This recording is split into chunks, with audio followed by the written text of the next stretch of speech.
El pasaje de Hechos 26 tiene 32 versículos. Voy a leer el 1 porque se explica en dónde se encontraba Pablo para darnos el contexto, y luego vamos a irnos hasta el 9. Sí, me gustaría que lo buscaran todos y que lo leyéramos juntos. Dice así la palabra de Dios: y Agripa dijo a Pablo: se te permite hablar en tu favor. Entonces Pablo, extendiendo la mano, comenzó su defensa. Vamos al versículo 9. Yo ciertamente había creído que debía de hacer muchos males en contra del nombre de Jesús de Nazaret. Y esto es precisamente lo que hice en Jerusalén. No solo encerré en cárceles a muchos de los santos, con la autoridad recibida por los principales sacerdotes, sino que también cuando eran condenados a muerte yo daba mi voto contra ellos. Y castigándolos con frecuencia en todas las sinagogas, procuraba obligarlos a blasfemar. Y locamente enfurecido contra ellos, seguía persiguiéndolos aún hasta las ciudades extranjeras. Ocupado en esto, cuando iba para Damasco con autoridad y comisión de los principales sacerdotes, al mediodía, oh rey, yendo yo de camino, vi una luz procedente del cielo, más brillante que el sol, que resplandecía en torno mío y de los que viajaban conmigo. Y después de que todos caímos al suelo, oí una voz que me decía en el idioma hebreo: Saulo, Saulo, ¿por qué me persigues? Dura cosa te es dar coces contra el aguijón. Yo entonces dije: ¿quién eres, Señor? Y el Señor dijo: yo soy Jesús, a quien tú persigues. Pero levántate y ponte en pie, porque te he aparecido con el fin de designarte como ministro y testigo, no solo de las cosas que has visto, sino de aquellas en que me apareceré a ti, librándote del pueblo judío y de los gentiles a los cuales yo te envío, para que abras sus ojos a fin de que se vuelvan de la oscuridad a la luz y del dominio de Satanás a Dios, para que reciban por la fe en mí el perdón de pecados y herencia entre los que han sido santificados. Por consiguiente, oh rey Agripa, no fui desobediente a la visión celestial, sino que anunciaba primeramente a los que estaban en Damasco y también en Jerusalén y después por toda la región de Judea, y aún a los gentiles que debían arrepentirse y volverse a Dios, haciendo obras dignas de arrepentimiento. Por esta causa algunos judíos me prendieron en el templo y trataron de matarme. Así que, habiendo recibido ayuda de Dios, continúo hasta este día testificando tanto a pequeños como a grandes, no declarando más de lo que los profetas y Moisés dijeron que sucedería, que el Cristo había de padecer y que por motivo de su resurrección de entre los muertos, Él debía ser el primero en proclamar luz tanto al pueblo judío como a los gentiles. Mientras Pablo decía esto en su defensa, Festo dijo a gran voz: Pablo, estás loco. Tu mucho saber te está haciendo perder la cabeza. Mas Pablo dijo: no estoy loco, excelentísimo Festo, sino que hablo palabras de verdad y cordura, porque el rey entiende estas cosas y también le he hablado con confianza, por eso estoy persuadido de que él no ignora nada de esto, pues esto no se ha hecho en secreto. Rey Agripa, ¿crees en los profetas? Yo sé que crees.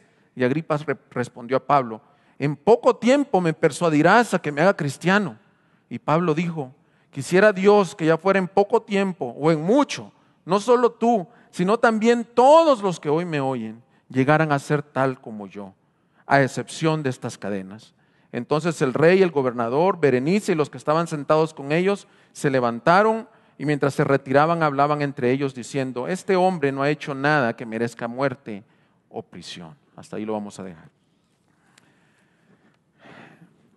Vimos en la última reunión, en la última predicación, que Pablo se despidió en Miletos de la iglesia y viajaba hacia Jerusalén. Cuando él llegó a Jerusalén, el primer puerto de entrada se llama Cesarea, nombrado a favor del César, ya dentro del área de Israel. Y estando allí en Cesarea le advirtieron y le dijeron: Pablo, si tú vienes a Jerusalén te van a enjuiciar y te van a meter preso. Tú ya no puedes seguir predicando, es mucha ofensa para los judíos que tú prediques el evangelio. Y así fue. Llegó a Jerusalén y lo apresaron y estuvo 2 años y medio aproximadamente en un arresto domiciliar. Luego lo transportaron de nuevo a Cesarea, que es en donde nos encontramos en este momento en la historia. Estando en Cesarea, el gobernador del área se llamaba Festo, pero el rey, nieto de Herodes, imagínense todo lo que era este rey. Hablar frente a este rey implicaba que había sido el que había perseguido a los niños cuando fue la muerte de los niños en la época de nacimiento de Jesús. Su bisabuelo había hecho esto, y luego su hijo y su nieto, todos habían sido perseguidores. Su nieto incluso había dado muerte a Jacobo y había encarcelado a Pedro. Entonces llega el rey con Berenice, que era su amante, en realidad era su hermana, vivían en una relación incestuosa, y llegan allí a ver qué tenía este gobernador Festo, por qué tenía preso a Pablo. Ese es el contexto bajo el cual se llega a este pasaje.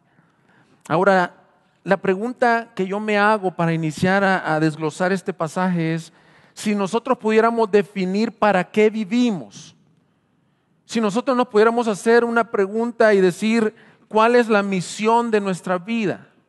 Ya ven que las empresas ponen una misión y una visión. Si a ti te dieran oportunidad de escribir cuál es la misión de tu vida, cuál es el propósito de tu vida, tristemente muchos definiríamos cosas como esta: yo vivo para prosperar, para tener una bonita casa, para tener hijos, para tener una vejez tranquila. Y ninguna de estas cosas en sí son malas, pero este pasaje nos alienta y nos muestra que la vida es más que solo vivir para el diario y que solo vivir para nuestros intereses. En los Estados Unidos, y yo creo que ya en toda Latinoamérica, se tiene este deseo del sueño americano.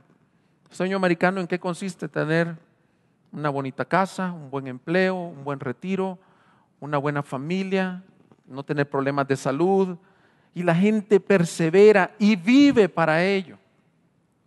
A mí también me tienta, y yo creo que a todos nos llama la atención ese sueño, pero la vida es más que eso.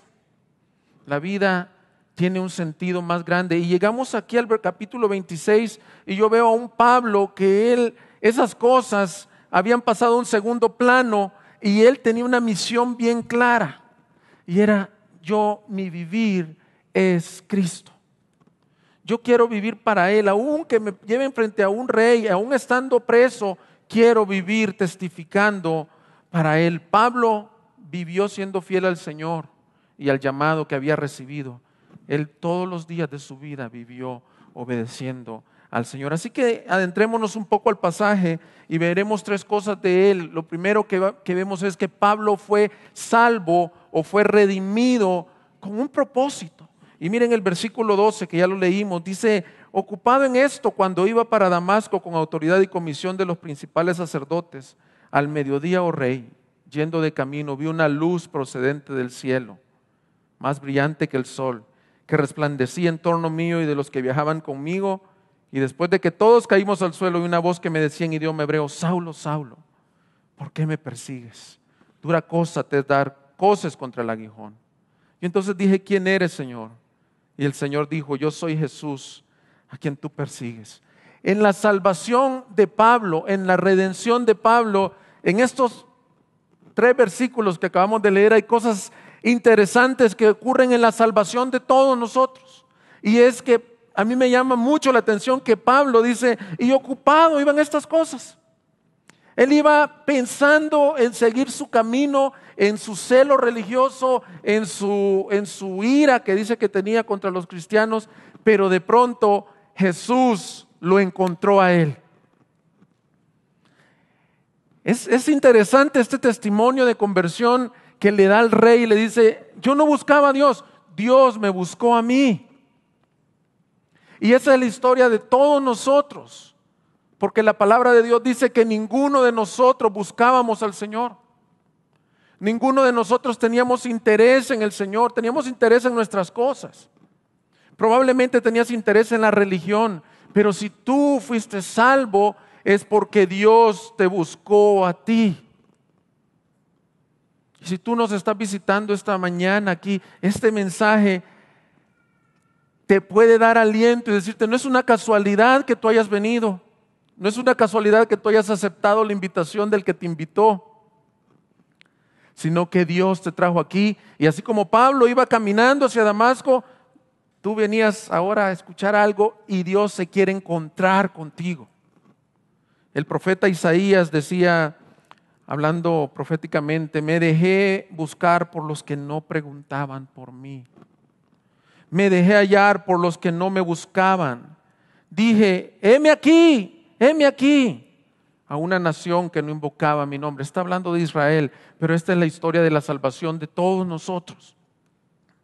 Nosotros no buscábamos al Señor, pero Él se paró y decía, heme aquí estoy yo, quiero salvarte. Cuando Dios escoge a una persona, la figura que muchos tenemos, nos imaginamos que Dios está en el cielo diciendo, tú sí, tú no. Tú sí puedes entrar, tú no puedes entrar. Cuando la Biblia muestra lo que es la salvación por gracia, que Él escoge a una persona, la figura que deberíamos de tener en nuestra mente es como si todos nosotros fuéramos en un precipicio, cayendo en un barranco, imagínense uno de esos rápidos, vamos en el barco y al final está el infierno, ese es nuestro camino, todos vamos ahí y de pronto se para Jesús y salva a los que Él quiere. Aquí estoy. Cuando yo leo estos pasajes a mí me conmueven porque eso fue mi historia, ese es mi testimonio. Yo no buscaba al Señor y Él me salvó por gracia. Dice Romanos, creo que todos conocemos ese texto en Romanos 3, 11 y 12, dice, no hay quien entienda, no hay quien busque a Dios, todos se han desviado a una. Se hicieron inútiles, no hay quien haga lo bueno, no hay ni siquiera uno. Nadie que ha sido salvo por sus obras, sino por la gracia de Dios. Jesús encontró a Pablo y se le apareció una luz gloriosa. Que nos han preguntado qué era esa luz. Es la presencia, la gloria de Dios más fuerte que la luz del mediodía, a tal grado que aquí no lo describe él, sino que lo describe en otros pasajes. Quedó ciego y él dice, Jesús se me presentó. Al igual que Pablo, los hombres estamos muertos, estamos perdidos. Y algo interesante de la vida de Pablo que puede ayudarnos a ver nuestra necesidad de Dios es que Pablo no era un hombre que en sí se consideraría malo para la sociedad. Por el contrario, él era el hombre más celoso de la religión. Estudió en Jerusalén a los pies de Gamaliel en la orden de los fariseos, lo cual implica que él había sido moralmente recto. Y muchas personas creen que cuando somos moralmente rectos o cuando son moralmente rectos, tienen cierto grado de aceptación de Dios.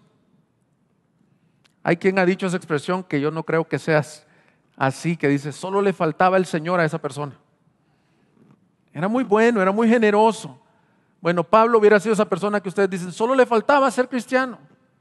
No, Pablo, a pesar de su religión, no conocía a Jesús.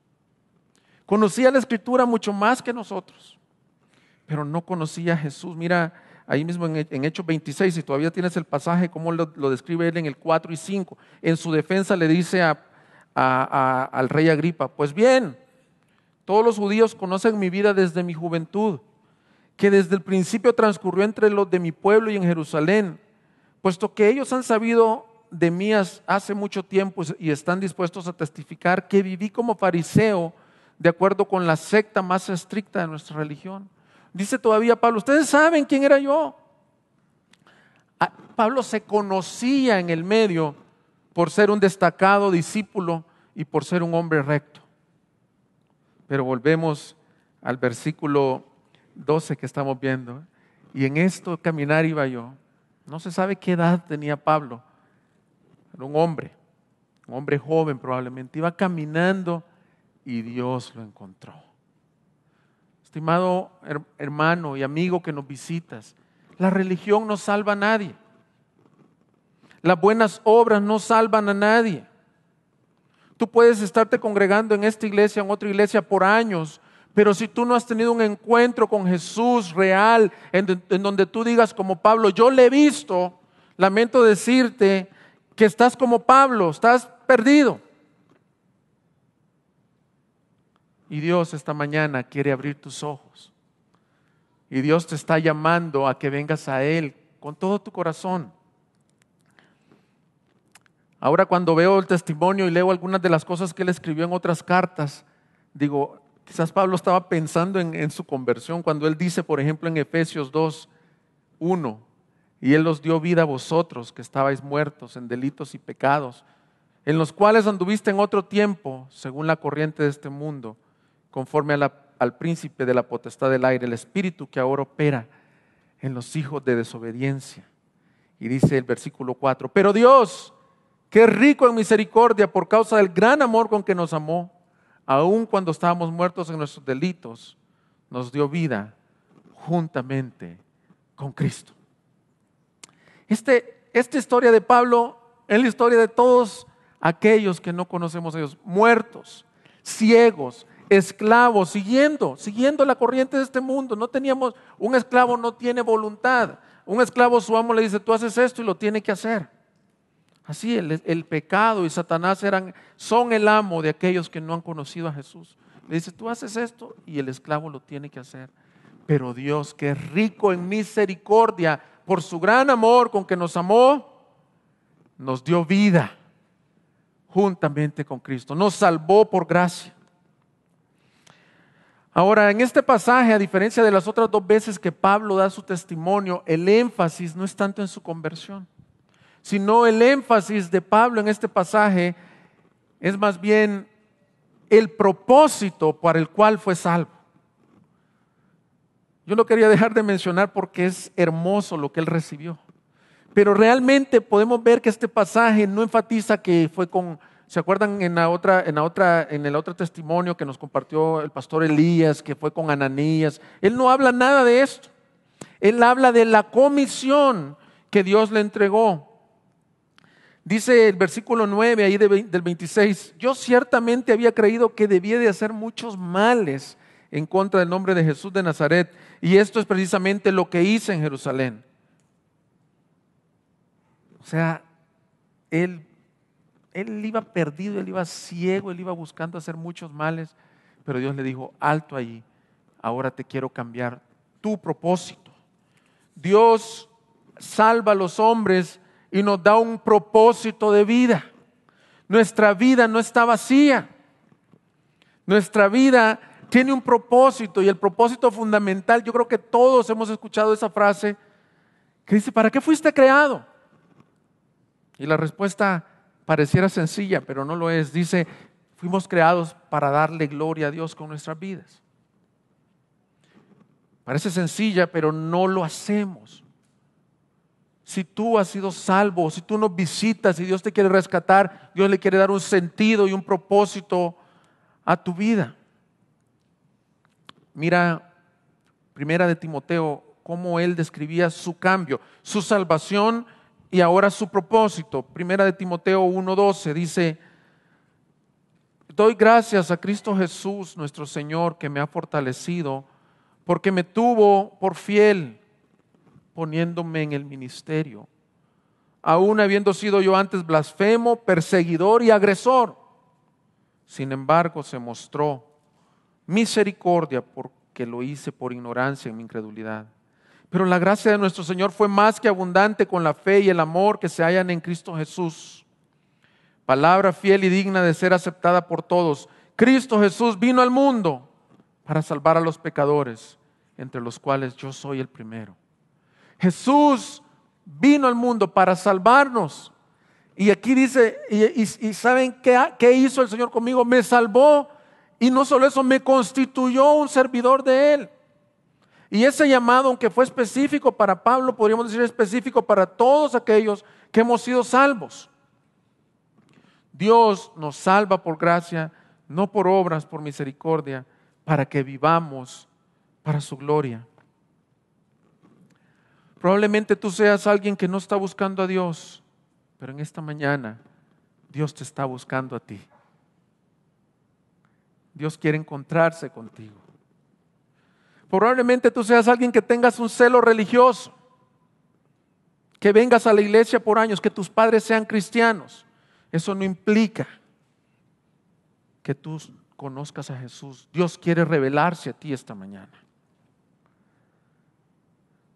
Probablemente tú no sepas que Dios te salvó con un propósito, pero esta mañana Dios te quiere decir, tú no vives solo para el ciclo de la vida, nacer, crecer, reproducirse y morir. Tú vives para la gloria de Dios. Así que veamos cuál fue esa misión que Dios le otorgó a Pablo. Lo salvó por gracia, decíamos, fue salvo con un propósito. Y lo segundo, ¿cuál fue ese propósito de Pablo? Ese es lo segundo que vamos a ver. ¿Cuál era la misión de Pablo? ¿Cuál fue el llamado que Dios le hizo a Pablo? Y dice en el versículo 16, ahí en nuestro relato, después que quedó ahí atónito, que quedó quebrantado, que quedó en el suelo, le dice el Señor, en los otros textos no menciona esto, pero levántate y ponte en pie, porque te he aparecido con el fin de designarte como ministro y testigo. No solo de las cosas que has visto, sino también de aquellas en que me apareceré a ti. En el caso de Pablo fue bien claro, la voz le dice, ¿quién eres? Dice, soy Jesús de Nazaret a quien tú persigues. Y en este texto no dice, ¿qué quieres que haga? Pero la voz, o sea, el Señor de una vez le dice, ¿qué quiere que haga? Y le dice, me he aparecido a ti para designarte. Y la palabra designación es, te he escogido, te he apartado, Pablo, desde antes de la fundación del mundo, para que tú seas apuntado o designado. Y ahí le dice dos palabras, como testigo y como ministro. Y luego, cuando le dice más adelante, por eso yo te envío a los gentiles y a los judíos, esa palabra yo te envío es la misma palabra de la palabra apóstol, apostoleo, o sea, yo te comisiono como apóstol. Podemos decir que en el testimonio de Pablo, en el momento de su conversión, Dios le dijo, yo te creé a ti, Pablo, con un propósito definido en tu vida. Número uno, que seas testigo. Un testigo es aquel que ha visto. La palabra griega para testigo, sorprendentemente es la misma palabra que es intercambiable o es la misma palabra que se ocupa para mártir. Esa es la palabra testigo, mártir. ¿Y por qué mártir actualmente se utiliza para alguien que da su vida por la causa de Dios? Es porque los testigos oculares era alguien que había visto de primera mano a Jesús a tal grado que aunque le dijeran te vamos a matar, pero niega a Jesús, él decía es que yo no puedo negar aquello que he visto. Y si seguimos toda la línea, el tema principal del libro de los Hechos, que es lo que el Señor nos ha estado trayendo domingo tras domingo, podríamos decir que el énfasis primordial de la carta es que nosotros también le seamos testigos, que impulsados por su poder, voy a hacer una redundancia, vayamos a testificar de lo que hemos visto de Jesús. De eso se trata toda la carta. El evangelio va avanzando por medio de su iglesia que ha sido testigo del Señor.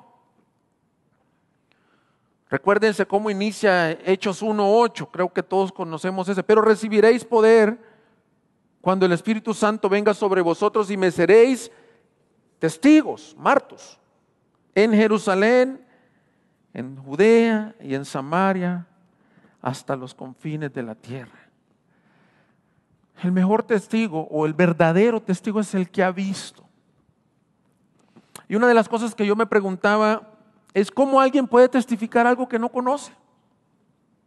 ¿Cómo alguien puede testificar de Jesús si realmente nunca le ha visto o le ha conocido o ha tenido ese encuentro con Él? Una de las cosas que podemos revisar en nuestro testimonio, o más bien dicho, en por qué no damos testimonio, es, ¿será realmente que conocemos a Dios, a Jesús? ¿O soy asistente de una iglesia? Un testigo está dispuesto a hablar quién es Jesús a pesar de circunstancias. A mí me llama la atención, esta es una de las veces que Pablo está pasando una circunstancia adversa. Vimos cómo fue apedreado en Listra. Y la Biblia dice que se levantó y al siguiente día se movió a predicar, a testificar. Vemos cómo fueron encarcelados en Filipos. Lo golpearon. El Señor abrió esa cárcel y seguían testificando. Cuando Jesús es el tesoro de nuestras vidas, cuando Él es lo más importante, realmente no podemos estar callados. Nuestro testimonio es el resultado de que le hemos visto a Él. Dios le dice, yo te designo a ti como testigo, y aunque es un llamado particular a Pablo, yo creo que es un llamado universal a toda la iglesia. Tú y yo somos llamados a serle testigos fieles en todo tiempo y en todo lugar, desde Judea, Samaria y hasta los confines de la tierra. Y cuando estoy leyendo este texto, la verdad que yo mismo me veo desafiado y digo, Señor, ¿cuántas veces vivo para ser testigo tuyo? O el cristianismo es un accesorio en tu vida.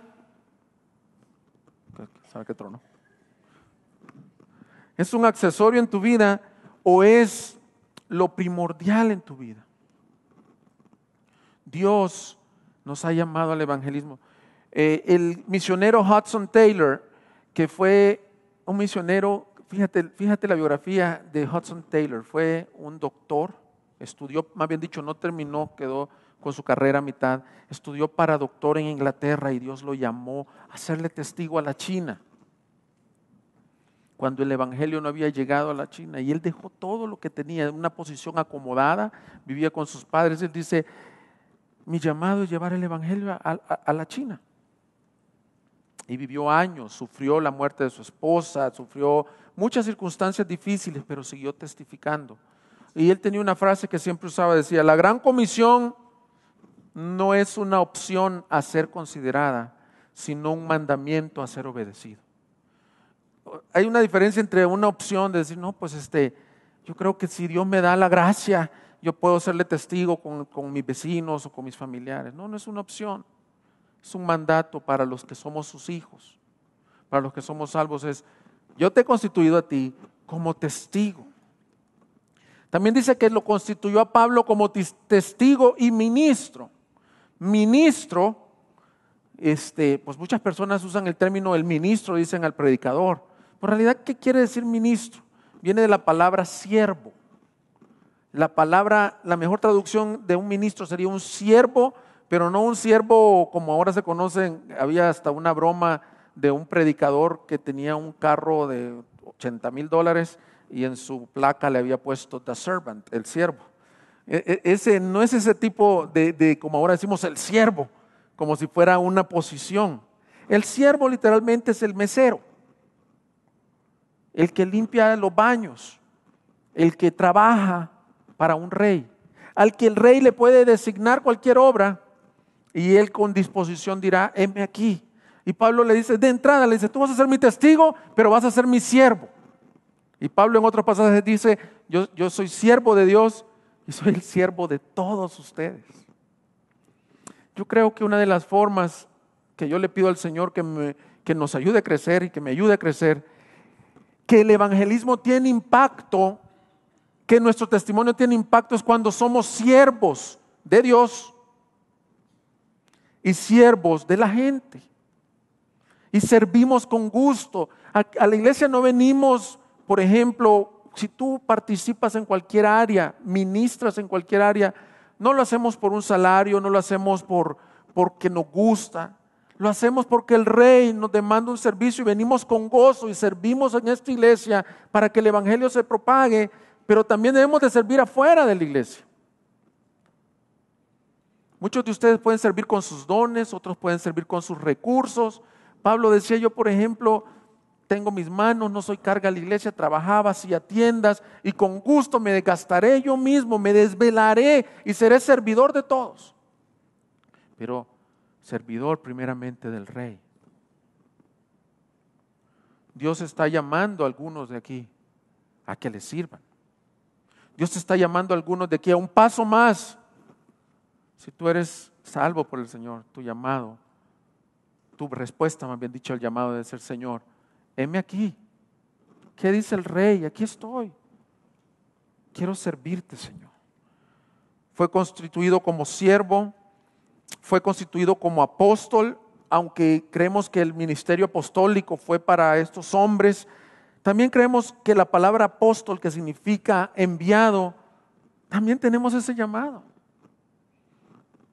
Alguien ha dicho, alguien agarra un estilo de evangelismo de decir, pues yo le voy a hablar a las personas que se presenten en donde yo estoy y me pregunten algo de mi fe, entonces ahí voy a aprovechar. Bueno, también la Biblia nos llama a ir, a dejar nuestra comodidad, a salir con aquellas personas, a ser como un enviado del Señor, un enviado que lleva la autoridad del Señor, porque dice la gran comisión, id, yo estoy con vosotros todos los días hasta el fin del mundo. Por tanto, id y haced discípulos, salir. En este momento, como iglesia, estamos sirviendo aquí, estamos sirviendo en la ciudad, pero probablemente Dios está llamando a algunos de ustedes también a ir como discípulos, a ser enviados. La pregunta del Señor, la pregunta sería, ¿cómo vamos a responder? Pablo fue llamado como testigo, como ministro, como apóstol, y fue llamado con un mensaje definido. ¿Y qué debía proclamar Pablo? ¿Cuál era el mensaje? Me gusta este texto porque él nos da la explicación de qué había de proclamar. Mira lo que dice en el versículo 18. Pablo, tú vas a ir como mi ministro para que abra sus ojos a fin de que se vuelvan de la oscuridad a la luz y del dominio de Satanás a Dios, para que reciban por la fe en mí el perdón de pecados y herencia entre los que han sido santificados. Por consiguiente, oh rey Agripa, no fui desobediente a la visión celestial, sino que anunciaba primeramente a los que estaban en Damasco y también en Jerusalén, y después por toda la región de Judea y aún a los gentiles que debían arrepentirse y volverse a Dios, haciendo obras dignas de arrepentimiento. Es interesante que en algunas Biblias estas palabras están en rojo, y es porque Jesús le está hablando a Pablo. Y lo más interesante es que Jesús se toma el tiempo de explicarnos qué quiere que proclamemos en la misión. Y todo eso que está ahí envuelto es el Evangelio. ¿Qué mensaje debemos de llevar? No solo es ánimo, es bueno llevar ánimo a las personas. Cuando alguien está enfermo, apoyarlo. No solo es de llevar pensaba yo a veces que contamos nuestro testimonio cuando estamos evangelizando, que es bueno, es una ilustración. Pero el Señor le dijo a Pablo, y creo que nos está diciendo a nosotros, cuando ustedes salgan como mis testigos, quiero que hablen estas cosas. Y esto fue realmente lo que Abelardo nos expuso la vez anterior también. Los elementos del evangelio completo. Mira, lo primero que debe de incluir voy a pasar rápido porque ya lo hemos visto, pero es importante. Cuando anunciamos como testigos, lo primero que debe de incluir es nuestra predicación del evangelio es una explicación del pecado, a lo cual Abelardo le llamaba un problema, el problema. No puedes hablar el evangelio si no explicas lo que dice ahí, para que abran sus ojos. Explícales que abran sus ojos, que hay dos reinos. El reino de Satanás y el reino de Jesús. Si tú a tu amigo, a tu mamá, a tu padre, a tu hermano no le hablas esto, aunque nos cuesta. Yo tengo amigos que no conocen de Jesús y me cuesta decirles la verdad. Y la verdad es que ellos ábreles sus ojos. Obviamente lo hace el Espíritu Santo, pero predicándoles que están perdidos, que están muertos. Háblales del pecado. No tienes que ser ofensivo, pero tienes que ser sincero. Si tú tienes una enfermedad terminal y vas con el doctor, lo que más quisieras es que te fuera honesto en qué etapa estás de la enfermedad. Pues esto es más que una enfermedad. El hombre está muerto y sin Cristo. Entonces lo primero que debe de incluir en el versículo 18 es para que abra sus ojos y vean que hay dos reinos, que les predique sobre el pecado. Pero luego dice el mismo versículo 18 que lo segundo que somos llamados a proclamar es que se vuelvan de la oscuridad a la luz. La predicación del evangelio incluye un llamado a volverse a Dios. Y la palabra volverse a Dios ahí sería como ese signo que está en las carreteras de U-turn, de vuelta en U, que tú vas en esta dirección, el pecado es hacia esta dirección, y que tú les anuncies, debes de volverte a Jesús. La palabra arrepentimiento, que después la menciona en versículos siguientes, es un cambio de mente, un cambio de vida totalmente.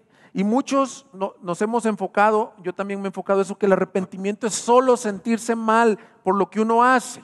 Y decir, no, pues es que de veras estoy bien mal. Y darle gracias a Dios si tú te sientes mal por el pecado. Ese es un inicio del arrepentimiento. Imaginándonos en esa figura, llegaste aquí. Pero la conversión tiene que ver con dar la vuelta. El arrepentimiento verdadero es dejar el pecado y seguir a Jesús. Es correr en la dirección contraria. El arrepentimiento tiene que ver con desear a Cristo y aborrecer aquello que estabas haciendo. Y si tú estás aquí y tú mismo nunca has experimentado arrepentimiento de tus pecados, tú mismo te gozas en lo que eres o lo que has hecho, esta mañana Dios te está llamando. Abre tus ojos. Mira que hay un reino de las tinieblas, pero Dios quiere que te vuelvas. Vuélvete a Él. Vuélvete a Él. Dice la palabra de Dios, ahí decíamos que la predicación debe de incluir un anuncio del pecado, un llamado a volverse a Dios, al arrepentimiento, pero también dice un llamado a poner la fe en Jesús. Dice ahí mismo el versículo 18, para que por la fe en mí reciban el perdón de pecados y herencia entre los que han sido santificados. O sea, Jesús nos está diciendo qué tenemos que decir. Entonces fíjate, nuestro anuncio es decir, Señor, aquí está mi vida, yo soy tu ministro, tu siervo, tu testigo, permíteme hablarle a las personas que su camino es de pecado, que están ciegos y que se vuelvan a ti. Y que no solo se vuelvan a ti, sino que pongan su fe en ti.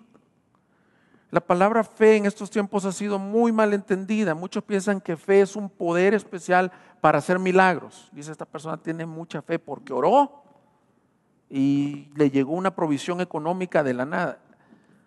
Bueno, es parte de tener fe en que Dios es proveedor. Pero la fe que salva es la que está hablando aquí el Señor a Pablo. Le está diciendo, tú predicales la fe que salva. ¿Sabes? La fe que salva no tiene que ver con que tú entiendas y creas en la mente que Jesús es Dios. Asentir o decir que Jesús es el Hijo de Dios lo hacen muchas personas. Muchas personas creen en el nombre de Jesús. Pregunta, tú puedes ir con tus amigos y decirle, ¿tú crees en Jesús? Sí, yo creo. ¿Y tú crees que Él es el Salvador del mundo? Sí, yo creo que Él es el Salvador del mundo. Y qué bueno Jesús. Bueno, eso no necesariamente es la fe que salva. La fe que salva, la que dice ahí, que dejen sus pecados y que pongan su fe en mí, esa fe tiene que ver con confianza, con creer en Jesús o confiar en Jesús como una persona viva, abrazar a Jesús y decir, si tú no me salvas, yo estoy perdido. Si tú no me rescatas del pecado, yo moriré eternamente.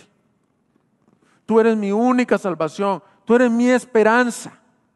En el momento que un hombre, por la gracia de Dios, le es otorgada esa fe, entonces podemos decir que él se ha convertido. Nadie puede producir la fe. Nosotros podemos anunciar. Decía Spurgeon que ¿cómo se llama? El evangelio es el detonador de la fe, o sea, la predicación. Me imagino como un detonador como de una bomba o como la mecha. Nosotros al decirle, dice la palabra de Dios, que la fe viene por el oír y el oír por la palabra de Dios. Entonces nosotros, nuestra labor no es sacar conversiones, no es pedir que levanten la mano, no es pedir que se congreguen con nosotros. Nuestra labor es decirle, anunciarles. Ser testigo es alguien que anuncia y les decimos, aquí estabas perdido, vuélvete al Señor y pon tu fe, porque hay una promesa. Todos los que ponen su fe en Él, ninguno ha sido avergonzado. Porque la predicación del Evangelio también debe de incluir lo que Él nos dice ahí en el versículo, siguiendo en el versículo 18. Dice que por la fe en mí, el perdón de pecados y herencia entre los que han sido santificados. Hay una promesa. Y esa promesa es la que todos los que hemos sido salvos hemos recibido. Que aquel hombre que por la gracia de Dios les concedió el arrepentimiento y se vuelve a su Señor, existe la cruz del Calvario para que todos sus pecados sean perdonados y declarado justo delante de Dios. Esa es tu historia y esa es mi historia si hemos sido salvos. Jesús derramó su sangre para que aquellos que ponen su fe en Él y se arrepienten puedan ser perdonados.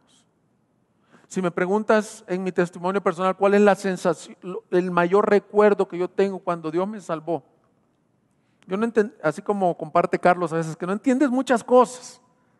Solo puedo saber esto, que Dios ese día me perdonó de mis pecados. No entiendes todo lo que implica la cruz, pero la puedes recibir con amor y quieres decirle, Señor, aquí está mi vida. Yo recuerdo que yo le decía, Señor, gracias por perdonarme. El perdón de pecados es una de las promesas más hermosas que hay en el Evangelio. Dice, cuán bienaventurado es el hombre a quien Dios no inculpa de pecado, sino aquel cuya transgresión ha sido perdonada y cubierto su pecado. El pecado destruye, entristece, ofende a Dios sobre todo. Pero si te vuelves en esta mañana al Señor, Él te quiere perdonar. Él puede perdonar al peor asesino, Él puede perdonar a la persona más moral, Él puede perdonar al traidor, al mentiroso, siempre y cuando Dios le conceda el arrepentimiento. Por eso aquí cantamos una canción, una alabanza que se llama Oh, la gloria de la cruz. Y cuando la cantas así y eres visitante, dices, ¿qué querrán decir estos hermanos que están? Oh, la gloria de la cruz. ¿No? ¿Te has hecho esa pregunta? Bueno, quizás no, yo decía, ¿qué quiere decir? Oh, la gloria de la cruz. Bueno, la gloria no es el madero, la gloria es lo que ocurrió en el madero. Que un hombre que nunca mintió, que nunca se enojó, que no hizo ni un pecado de intención ni de pensamiento, Jesús, el Hijo de Dios, el perfecto, fue a la cruz y por un momento su Padre cargó sobre él todo el pecado de la humanidad y todas tus transgresiones y las mías, mis desobediencias, mis negligencias, mis enojos, mis traiciones, todo eso fue cargado en aquel día para que en un día él llegara ante el Padre y le dijera, Padre, quiero hacer un intercambio contigo, quiero darte a todos estos pecadores justificados, quiero darte todo, que yo recibir todo el pecado y que ellos reciban toda mi justicia. Los que hemos conocido al Señor somos declarados justos, pero no por nosotros, sino porque nos regalaron la justicia por gracia de Dios. Y tú eres libre y no hay condenación para los que están en Cristo Jesús. Dice Pablo, es importante este texto que él vuelve a mencionar en 2 de Corintios 5:20, dice, por tanto, si tú has recibido ese perdón, somos embajadores de Cristo, como si Dios rogara por medio de nosotros, en nombre de Cristo rogamos, reconciliaos con Dios. Al que no conoció pecado, le hizo pecado por nosotros para que fuéramos hechos justicia de Dios en él. Eso es nuestra labor. Llamarle a la gente, reconcíliate. Ven, reconcíliate con Dios. Él te ofrece perdón y herencia, dice. ¿Cuál es la herencia que habla ahí? Es la vida eterna. La herencia es la promesa de perdón y la vida eterna, herencia entre los santos. Tiene que incluir eso el Evangelio. No hablamos casi del cielo, pero todos aquellos que ponen su fe en Jesús, un día estaremos en la eternidad recibiendo herencia juntamente con Cristo. Pero también dice Pablo, y es importante en el versículo 20, dice, sino que anunciaban primeramente a los que estaban en Damasco y también en Jerusalén y después por toda la región de Judea y aún a los gentiles que debían arrepentirse y volverse a Dios haciendo obras dignas de arrepentimiento. Ya hablamos del arrepentimiento, pero Pablo remacha y dice, yo les hablaba que hicieran obras dignas de arrepentimiento. Y algunas personas no entienden muy bien esa frase porque piensan, tengo que hacer obras para ganar el favor de Dios, como obras para arrepentirme.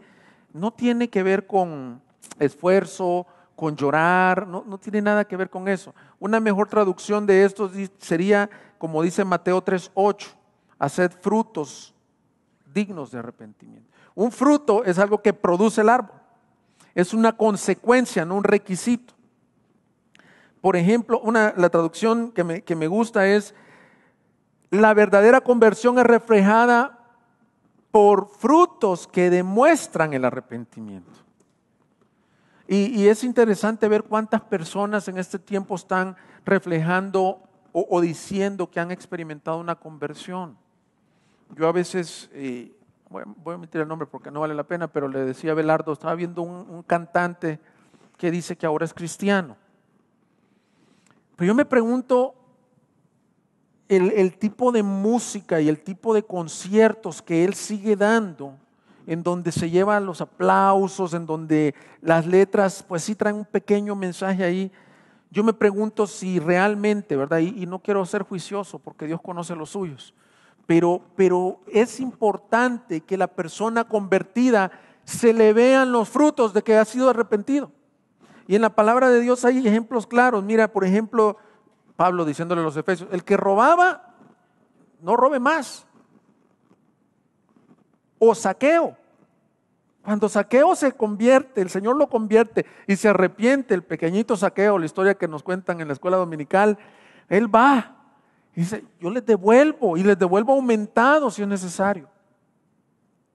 O sea, la gente dice, ¿qué está haciendo Jesús en la casa de Zaqueo? Y en el libro de los Hechos hay un pasaje claro, en Efesios, en Éfeso, los efesios, cuando llegó el Evangelio, Pablo se cercioró que se arrepintieran y que hicieran obras dignas de arrepentimiento. Dice,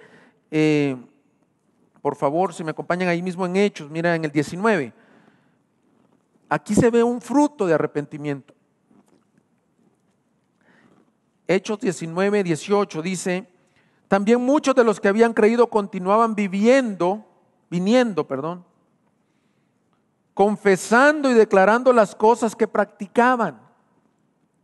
Y muchos de los que practicaban la magia, juntando sus libros, los quemaban a la vista de todos. Calcularon su precio y hallaron que llegaba a 50,000 piezas de plata. Es decir, como tuvimos una serie que se llamó aquí La Fe, se vio. Sí, la fe se ve, pero en Éfeso, la fe se vio. Dice, ¿qué estamos haciendo con estos libros de magia? No sé cuántos serán 50,000 piezas de plata, pero pues en este tiempo es bastante. O sea, esta gente vivía definitivamente para la perdición. Y Pablo pasó en Éfeso, ahora sí ya no me recuerdo exactamente cuánto tiempo, creo que 1 año y medio pasó en Éfeso, predicándoles, pero al final de los días dice que venían y seguían viniendo confesando. Y no solo confesando, sino que sabes que para mí esto que era valioso, ahí va para el fuego. Y ese ejemplo de los libros de magia o el de Zaqueo debe ser nuestra vida. Y voy a poner unas ilustraciones, y no es por nadie en personal, pero por ejemplo, alguien que estaba en un adulterio, si hay una conversión y si hay un arrepentimiento, debe de dejar ese adulterio. o alguien que robaba en su trabajo, aun que robara a tiempo, o alguien que era descortés con su mujer, no puedes decir que te has convertido si los frutos o las obras dignas del arrepentimiento no te acompañan. Así que como Pablo fue escogido para ser testigo y ministro, Dios nos ha salvado con el propósito de serle testigos y ministros también, a toda criatura. Para serle testigo debes de haber conocido a Dios, a Jesús. Nadie puede hablar de lo que no conoce. Una pregunta que podemos hacer es: ¿cómo estamos llevando el evangelio? ¿Realmente lo estamos haciendo? ¿Y realmente predicamos lo que el evangelio incluye? Yo no sé ustedes, pero yo a veces le saco. Así le tengo temor. Y digo, no, pues a ver si me acompañas a la iglesia. O vieras cómo hemos cambiado con mi esposa desde que estamos yendo a la iglesia. Decimos algo de nuestro testimonio porque pues no nos da, sería ya demasiado pecado que nos pregunten, ¿verdad? Y no hacerlo. Pero realmente a veces no les damos el evangelio. Un buen consejo no es el evangelio. Un buen libro no es el evangelio. Esa es una buena. Esos trataditos, esos folletitos, hermano, no son para que lo pongas y te vayas así. O los pongas en los carros, ahí tal vez lo leen. No, es para que tú aproveches con alguien y le digas: mira, ¿has pensado en el pecado? ¿Has pensado que necesitas volverte a Dios? Y la verdad que no lo hacemos. O no lo hacemos como deberíamos. Pero Dios nos está llamando ya tercero o cuarto domingo. Ándele, prediquen el evangelio, sean testigos. No tengan temor. Yo estaré con ustedes. Yo estaré con ustedes. Y eso es lo último que veremos en este pasaje. Pablo no solo fue salvo, decíamos lo primero, Pablo se le otorgó una misión, ser testigo y ministro, pero Pablo vivió la misión. Pablo al final de sus días pudo ser como un soldado que llegó ante su general, ante su capitán diciendo: misión cumplida. Pablo vivió como testigo en toda circunstancia. Yo sé que pasamos circunstancias difíciles y normalmente nuestro foco en las circunstancias difíciles es orar. ¿Para qué? Para salir rápido. Una de las cosas que deberíamos de hacer es decir: Señor, bueno, primero, ¿por qué me estás pasando esto? Pero segundo, permíteme ser testigo en esa circunstancia. Recuerdo un pastor que influenció mucho mi vida cuando estaba más joven de lo que estoy. Este pastor yo lo admiraba mucho porque él era como un apóstol Pablo, dejó todo lo que él tenía por Cristo y se fue a servir y fundó un albergue y predicaba la palabra. Quizás en sus 60 años o por ahí le detectaron un cáncer. Y pues de esos cánceres que en un año comenzó a deteriorarse, el cáncer mismo le generó un derrame cerebral. Bueno, fue complicado. Y él, una vez que yo estaba platicando con él, yo lo admiraba mucho y me dice: doy gracias a Dios, me dice, porque este cáncer, Dios quería que le fuera testigo aquí en el hospital. La gente llegaba a orar por el pastor para fortalecerlo y él terminaba orando por la gente. Gozoso en la prueba, gozoso en la tribulación. Pablo tenía ya 2 años y medio, según el relato, si tú lees los capítulos previos, y lo llevaron frente al rey Agripa, que era un loco, era un degenerado, fácil podía, si no le gustaba algo, mandarlo a decapitar allí mismo. Ya había matado a otros. ¿Sabes qué hizo él? Pues a mí me rescataron hace 30 años para ser testigo. Así que, rey Agripa, tienes 1 minuto. Permíteme, te testifico. Permíteme, te hablo. Pero quién sabe si había estado comiendo bien en la cárcel. Quién sabe si había estado padeciendo fiebres. No sabemos. Lo que sí sabemos es que él vivió siendo testigo y ministro. Mira cómo dice el versículo 22, hay un verbo ahí que está impresionante. Dice, por eso me agarraron los judíos, pero el versículo 22 dice, así que habiendo recibido ayuda de Dios, continúo hasta este día testificando tanto a pequeños como a grandes, no declarando más de lo que los profetas y Moisés dijeron que sucedería. Yo continúo, o sea, el verbo ahí sí es acción, mira, ahí es yo vivo. Hasta este día aquí frente a ti, si veo a un niño lo hago con un niño, si veo a un adulto lo hago con un adulto, vivo para testificar de aquel que me salvó y me amó. Y cuando leo esto yo digo, ay Señor, yo quisiera que esta mañana nos retes para vivir de esa manera. Alex aquella vez nos exponía muy bien, estás en un trabajo, ¿por qué estás en ese trabajo? Si tu enfoque es pues, para prosperar, para darles una buena educación a mis hijos, qué lástima que no te estás viendo como testigo. Estás en ese trabajo porque Dios te lo dio para tener un testigo en esa empresa. Tú vives en ese fraccionamiento y yo vivo en el que yo vivo porque Dios quiere que le hablemos desde el vigilante a todos tus vecinos. Por ese versículo, uno puede pasarse continúo, pues lo deja ahí. Ese continuo tiene un poder en este pasaje. Yo vivo haciendo esto. Y hermanos, ciertamente al leer estas líneas nos damos cuenta que estamos distraídos. Los más jóvenes vemos el futuro y planeamos nuestras vidas y decimos, algún día voy a tener esta casa, algún día me voy a casar, dicen los solteros, voy a tener tantos hijos. Los que están casados dicen, yo tengo que esforzarme para dejarles un futuro a mis hijos. Y las personas grandes dicen, yo quiero tener un retiro asegurado. Pablo no pensaba en estas cosas.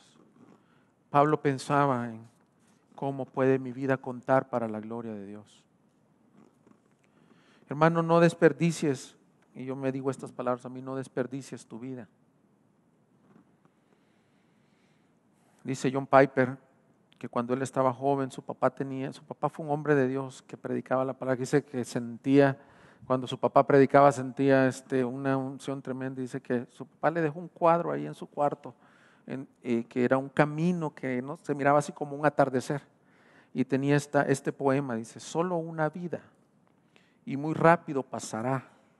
Solo lo que hagamos por Cristo permanecerá. Dice que eso a él le podía, porque dice que una vez estaba su papá predicando y llegó un hombre de 60 años. Y en esa reunión se convirtió el hombre con lágrimas. Y ¿sabes lo que decía? No decía gracias por el perdón. La he desperdiciado. Y dice que estaba joven el pastor John Piper. Dice, ¿qué desperdició? Dice, desperdiciado toda mi vida. Solo una vida y muy rápido pasará. Solo lo que hagamos por Cristo permanecerá. Todos los tesoros se van a quedar aquí. La salud se va a quedar aquí. Pero lo que hagamos por el Rey permanecerá eternamente. La tragedia de la vida no es que una persona pierda su vida por el Evangelio. La tragedia de la vida es querer vivir para tu satisfacción cuando no fuiste creado para eso. Dice John Piper, continúa en su libro diciendo que una pareja que se retiró a los 55 años en Florida para disfrutar de su retiro temprano, jugaban golf, caminaban en la playa, recolectaban conchas, tenían un bote bonito. Y dice el pastor en su libro, no desperdicies tu vida. Eso es un desperdicio de vida. No que esté malo, no que sea bueno que te retires y descanses, pero dice que puedas aprovechar tu vida al máximo. Pequeños, jóvenes, adultos y grandes, si hoy tienes vida, vívela para la gloria del Señor. ¿A qué tal grado fue la vida de Pablo que yo iba a omitir este texto, pero tiene una fuerza?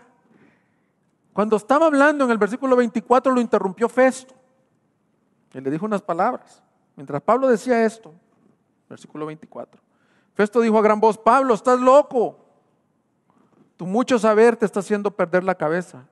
Mas Pablo dijo: no estoy loco, excelentísimo Festo, sino que hablo palabras de verdad y de cordura. ¿Por qué está esa parte ahí de que le parecía loco a las autoridades? ¿Sabes por qué le parecía loco? Porque un cristiano radical en realidad vive como un insensato para este mundo. ¿Este qué está hablando? Este que lo rescató, que se le apareció una luz, que quiere vivir para Dios. Está loco. Así se debe de ver un cristiano que vive al 100% para Dios. Es como el ejemplo de un joven que vendió su casa en Chicago, valorada en $500,000. Se fue al mundo musulmán a predicar. Y toda su familia está loco. ¿Qué está vendiendo tú tu casa? Un profesional, un profesionista. A los 6 meses allá murió de una enfermedad. ¿Qué le dio oportunidad al Señor? Vivir los últimos 6 meses para su gloria.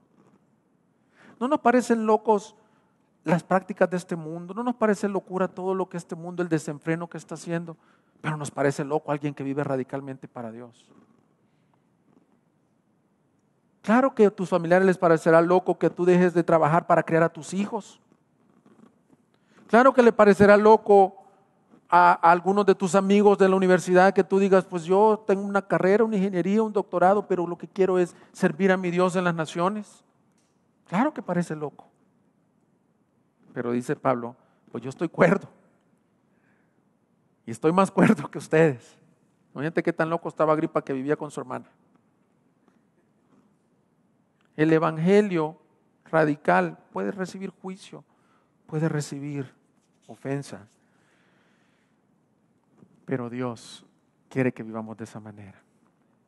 Finalmente, quiero terminar diciéndote esto: toda circunstancia en la que Dios te pone es una oportunidad para hacerle testigo. Pablo era bueno en leyes. Pablo pudo haber apelado, ya había apelado al César. Pero le dice en el 27, Rey Agripa, cambiando de tema, ya me dijiste loco, ya todo esto. ¿Tú crees en los profetas? Yo sé que crees, le dice. Y Agripa respondió: Pablo, en poco tiempo me persuadirás a que me haga cristiano. O sea, yo lo que veo es Pablo en toda circunstancia. Y yo quiero animar, porque te he dicho como si nadie lo hace, y eso sería injusto. Yo me gozo de ver tanto hermano de la iglesia que aprovechan toda circunstancia para llevar el evangelio. No es uno. Yo he andado con varios en su carro, llega alguien en la esquina y le hablan, al mesero le hablan. Te animo, hermano. No desperdicies tu vida, sigue viviendo para Dios. Y quiero retar a los que no lo hacemos. Ánimo. La vida tiene un mayor sentido. Decía, quiero terminar con este pasaje, 2 de Timoteo 4, 7, 8. Estas son las últimas palabras registradas del apóstol Pablo, en donde él habla cómo vivió su vida. He peleado la buena batalla, he terminado la carrera, he guardado la fe. En el futuro me está reservada la corona de justicia, que el Señor, el juez justo, me entregará en aquel día, y no solo a mí, sino a todos los que aman su venida. Yo no sé qué vas a decir tú al final de tus días. ¿La he desperdiciado? ¿O le vas a decir: Señor, misión cumplida? Hice lo que me encomendaste hacer, Señor.